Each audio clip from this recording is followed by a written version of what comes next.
guys, welcome back to Ashley's Homestead Adventures. Oh, I forgot to change my shoes.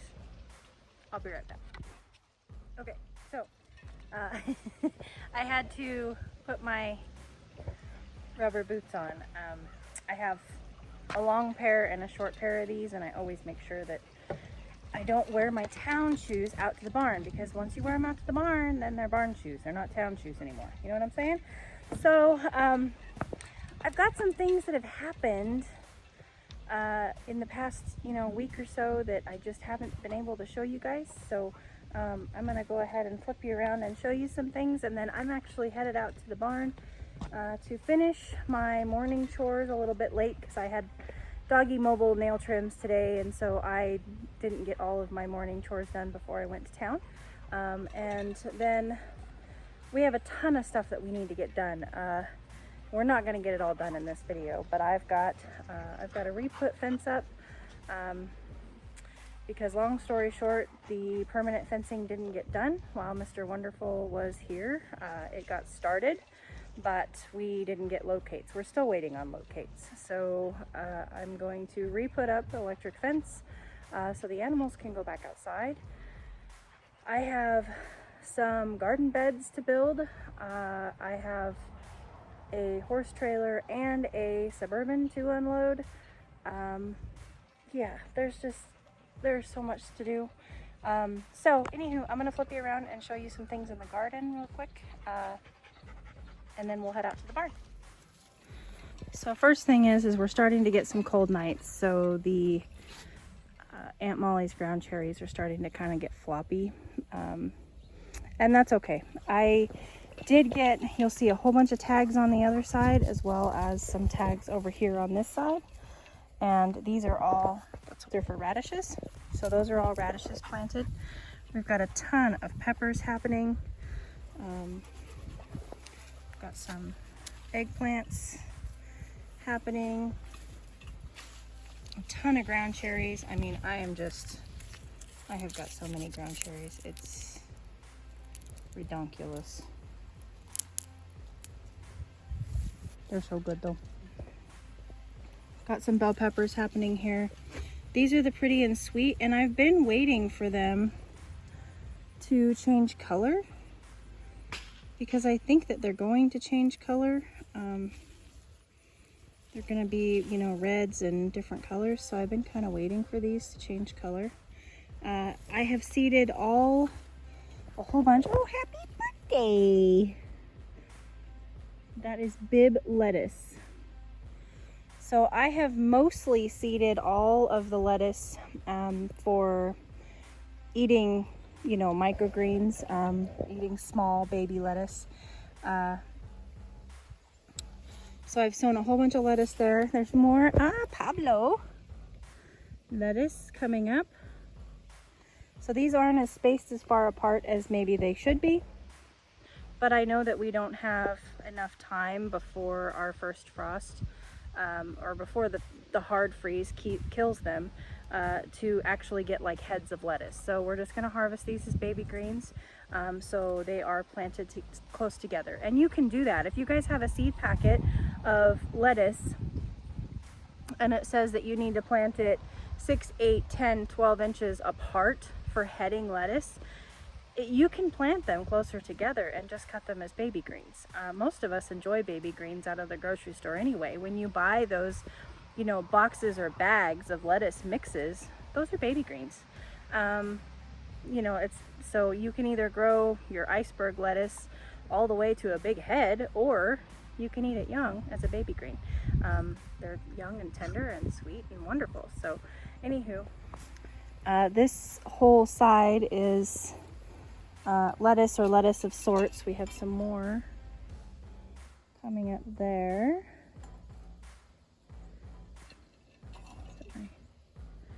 Right there and there. And that is Merlot. Just looking here to see if we have any others showing their heads. Weird. This is all lettuce, and I've planted this whole side from about here over with lettuce, and then I only planted in the front, I only planted to like right here. The whole center of this bed is going to be garlic, and it's here. I just haven't planted it yet. I like to wait until after my first frost to plant my garlic, so it has not been planted yet. This is all lettuce. Oh, we got some right here. Right there. And right there. And right there. So that is, oh, and that's mustard. India, Florida broadleaf.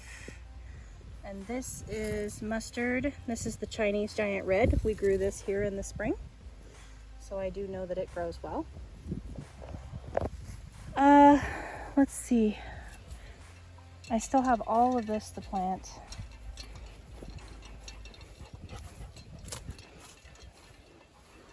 The no-till garden it's just nuts. The tomatoes are wild and woolly and amazing.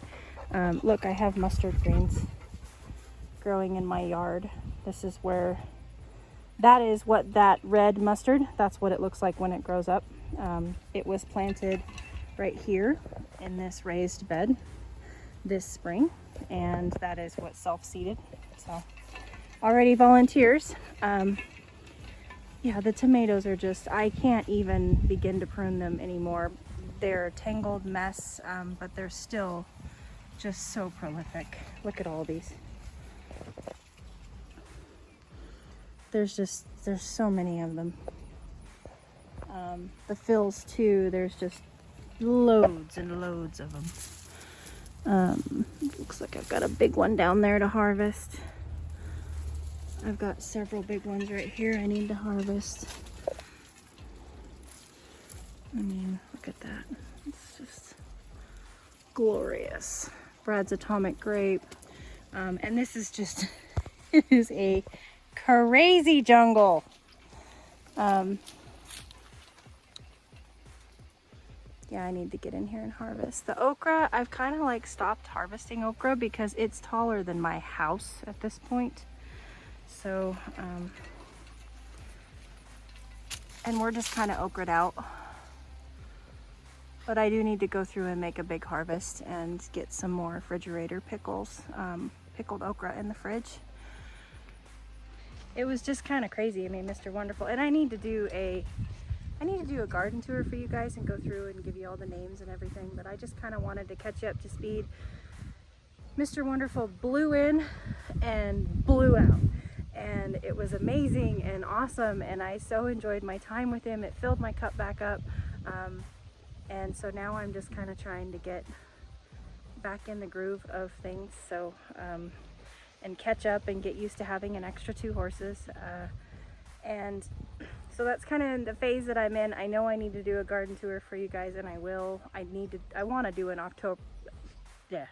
October garden tour for myself as well. So maybe I'll get that done soon.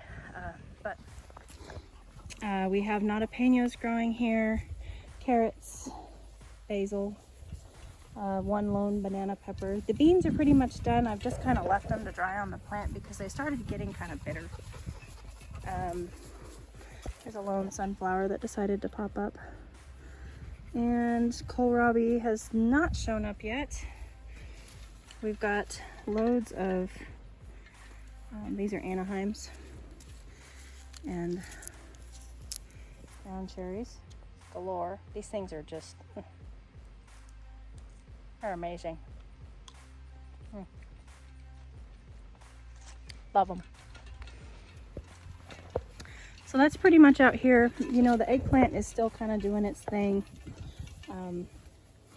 And I haven't really harvested anything. I'll come out and do a big harvest, and I don't know that a lot of these flowers will produce anything.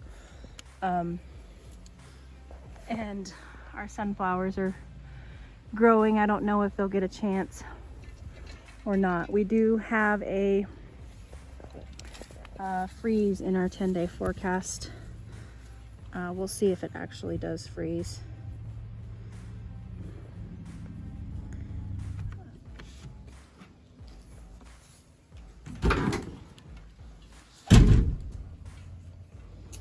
Those are we are testing out a bunch of different garden beds, and this is one that I need to put together. I just picked it up at the post office. This is feed that I need to unload. And a new rake. I broke my rake, and I told Mr. Wonderful, and I stand by it. Some people, there are gals and men that I know, and it does not bother them. My husband's one of them. He can pick up poop every day with a rake that has got a broken tine. For whatever reason, I am of the mentality. I'm watching all the bumbles on the clover. The clover's blooming, and there's just bumbles everywhere.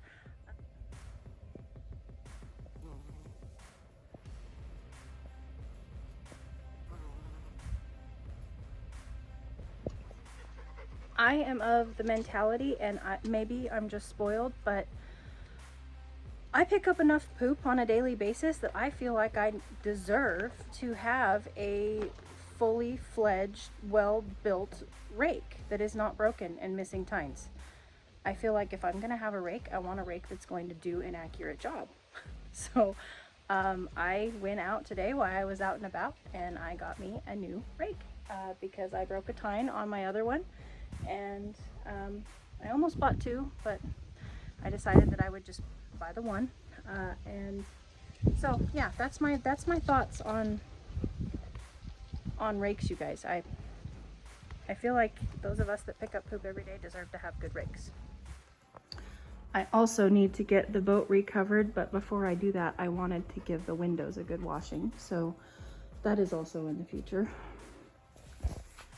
So another update was Gracie's tail got a bath. Her bum and her tail got a bath the other day. So, because it was dirty, and I didn't want to try to brush through it. She's got kind of the equivalent of crones for horses. So sometimes her, if she gets, stressed out, or sometimes just for no reason at all, she will have water that comes out her back end, and it causes her beautiful white tail to get really gross. So of course, after hauling, being on the road for 4 days, and having nowhere for her stool to go but on her tail was gross. So she got a bath when she got here to clean up her tail.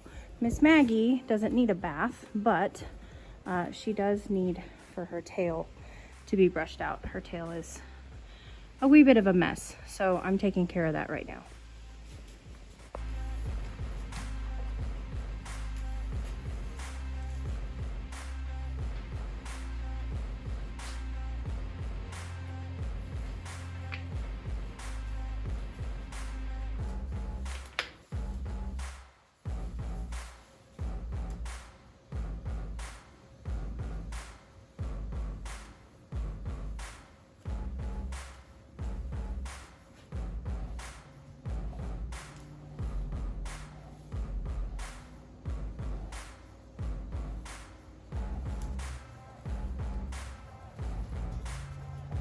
Stall is clean for the day, and then I'm spraying down with a natural fly spray, stall spray, that is just essential oils and apple cider vinegar, basically, neem oil, some other things. I've done the recipe to it.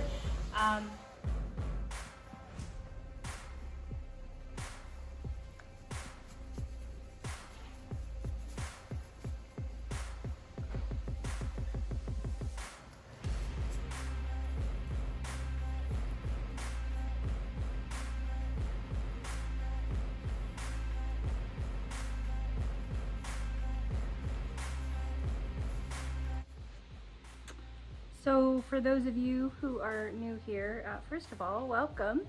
And second of all, for those of you who are not new here, thank you for coming back. But I did do a stall fly spray thing on this, and I'll just tell you real quick what's in it. It's a gallon of apple cider vinegar, 2 tablespoons of neem oil, 50 drops each of lemongrass, peppermint, lavender,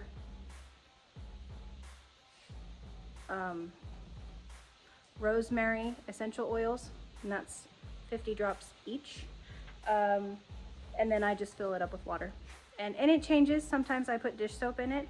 Sometimes I'll put eucalyptus or citronella, you know, or if I want the barn to smell like roses, I can put rose in it if I'm feeling super rich. Has anybody bought rose essential oil lately? Wow. Anywho, squirrel. But there it is. And you guys don't forget to like and subscribe if you enjoy my content. Let's get back to the vlog.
Now it is meal prep time.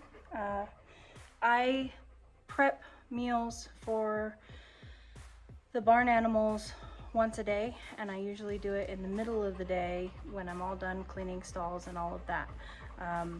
And you know, so, or late morning if I'm on my game and I get done, you know, with morning chores early, I do it after morning chores.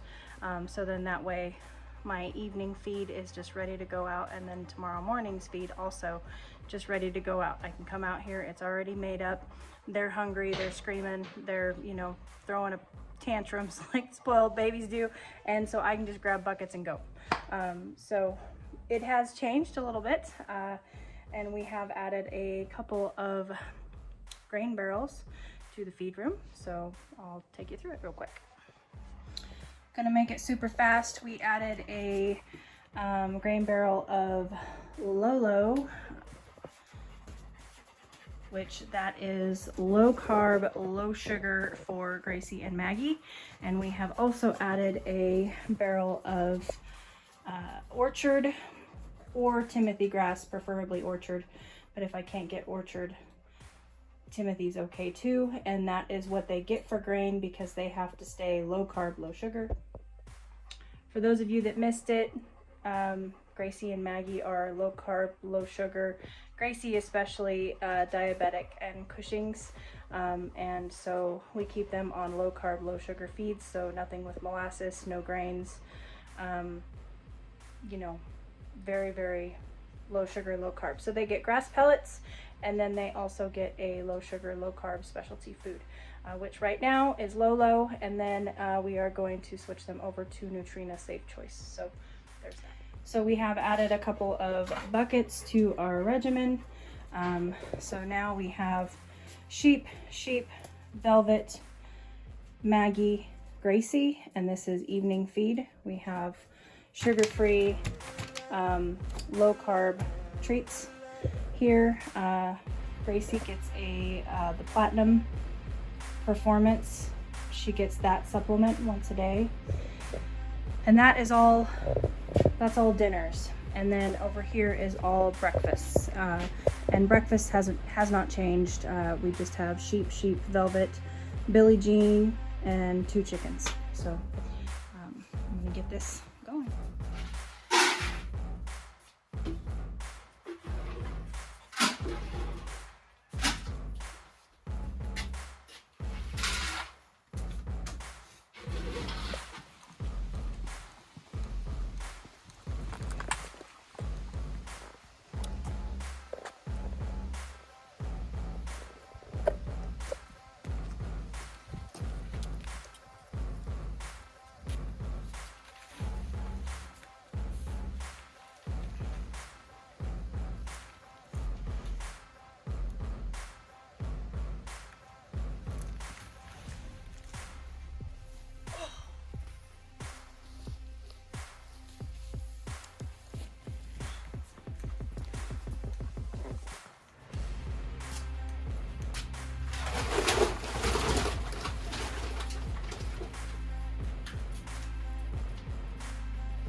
off my feed bags for garden projects.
There you guys have it. Got 2 chicken coops. Billie Jean, this is breakfast. Velvet, lambs, 2 sheep ewes. And this is tonight's dinner. We have Gracie, we have Maggie, we have Velvets, we have the lambs, and the ewes.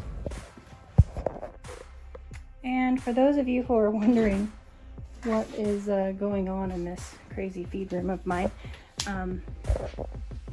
one of the first things that you need to understand is that I mix a lot of my own feed. So the horses, obviously we buy pre-purchased grain for. The sheep are fairly easy because they just get alfalfa. That's, you know, really all they get until they're being finished, and then we actually do it's called different things in different parts of the country. Here it's called a super stock. In Oregon it was called a wet cob. In Colorado and also in Oregon it can be called a sweet feed. So basically it's oats, barley, and cracked corn with molasses. That's what we finish our animals on. But Billie Jean has a homemade mixed DIY crepe feed that I have mixed up for her, and the chickens also I mix their own food. So I just buy the ingredients and then I mix them. So Billie Jean, this is basically what her crepe feed looks like. There's peas, there's sunflower seeds, cracked corn, lots of super stock in there, and if I can get my hands on barley rice bran, there's a lot of different things that you can make crepe feed out of. So I'm not saying, there is some, you can see some oats in some of this. So this is not the end all be all. This is just what I have mixed up for her with what I have been able to get my hands on. Sunflower seeds, that is for soy. Wheat, field peas, This is orchard grass pellets. That is my mixed chicken feed.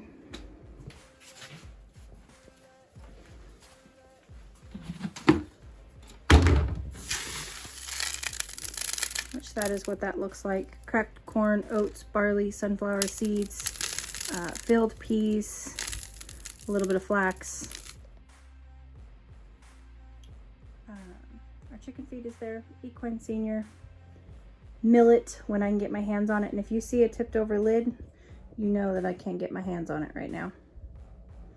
I can get my hands on wheat. I just haven't gone down to the local store to get it. They do carry it there right now because they are carrying it for sowing pastures. So I am actually feeding them wheat seed that is for sowing, not feed, because I can't get my hands on wheat feed.